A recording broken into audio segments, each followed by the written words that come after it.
Sonte nuk jemi mbledhur thjesht për të ndarë çmime.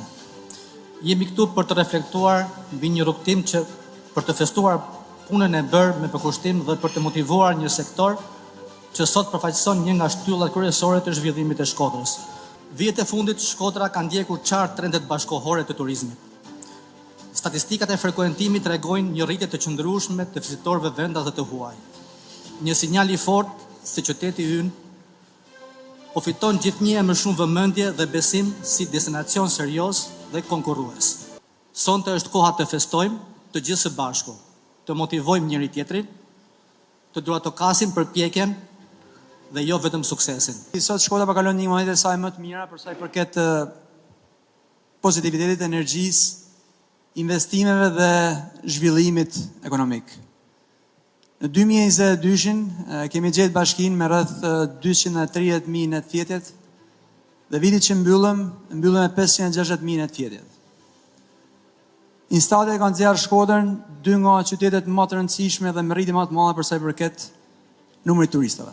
Turizmi kemi ndarë në 3 shtylla kryesore për sa i përket vizionit, besoj se është e rëndësishme me nda me ju, dhe më nal pak tek puna që kemi ballë që do bëjmë për impaktin e investimeve që do ketë në industrinë e turizmit. 3 janë shtyllet kryesore që ne po përqendrohemi. Industria e turizmit ekologjik, që lidhet me certifikimin që do jenë destinacioni i parë që certifikohet me Eco Destination në Ballkan. Kemi një vit që kemi nisë, besoj vitin tjetër marrim certifikatën e parë Silver. Linja e dytë është zhvillimi i turizmit natyrës, që lidhet më shumë me pjesën e Alpeve dhe ujrave, dhe pjesa e tretë është turizmi i trashëgimisë kulturore. Në këto 3 linja dhe shtyllet kryetari i bashkisë ka qartë që ne do të kthejmë një turizëm 365 ditë dhe investimet po orientohen drejt saj. Ne jemi shumë mirënjohës ju si biznes, sepse e dim që është shumë e vështirë pa biznes në Shqipëri, jemi shumë mirënjohës për çdo qenar që e hallim Bashkinë Shkodër. Dhe shpresoj shumë që aktiviteti sotëm të jetë një burim shumë i mirë inspirimit për ju, për ato arritjet që keni pasur gjatë gjithë vitit, dhe shpresojmë që vitit që vjen të jetë më i mirë. Suksese. Unë personalisht turizmin nuk e shoh thjesht si përmarrje dhe si burim të ardhunash, e shoh si një lëvizje që mundet me bë bashk tan pjesët përbamëset një komuniteti dhe për me vu tana në lëvizje për të mirën e tij. E sidomos agroturizmi, sidomos në zonat rurale, që është pikërisht ky agroturizëm që besoj që ja ka zbardhë fytyrën Shqipërisë dhe i ka dhënë promovimin e jashtëzakonshëm në mediat ndërkombëtare dhe më globale. Shkodra është një portë e hapur ndaj eksperiencave të paharrueshme.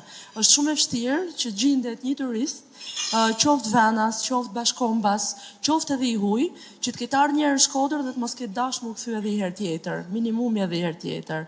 Edhe kjo eksperiencë e paharrueshme patjetër i ka rrajtë te kultura, i ka rrajtë te historia, kalon te aventurat në natyrë, te ekoturizmi, po patjetër ndalet edhe te kulinaria. Qoftë ajo tradicionale, qoftë edhe ajo moderne, cilat janë ndërthur pothuajse në çdo strukturë ofruese të shërbimeve turistike në Shkodër. Shumë mirënjohje për ju të gjithë që jeni sot dhe të tjerë që nuk janë në këtë sallë për gjithçka që i keni dhënë Shkodrës. Tashmë Shkodra e ka të qartë identitetin e vet turistik. Dhe nuk mendoj që është e rastishme, nuk mendoj që është konjunkturale, por është një projekt i qartë. Dhe sinqerisht dëshiroj të falenderoj kryetarin e bashkisë zotin Beci, Bashkinë e Shkodrës dhe gjithë ju bizneset, të cilët përtej këndvështrimeve të ndryshme, përtej barrierave të ndryshme burokratike, megjithatë ja keni dalë dhe në fakt ky është zhvillim për Shkodrën, ky është zhvillim për Shqipërinë, ky është zhvillim për kombin shqiptar. Faleminderit shumë.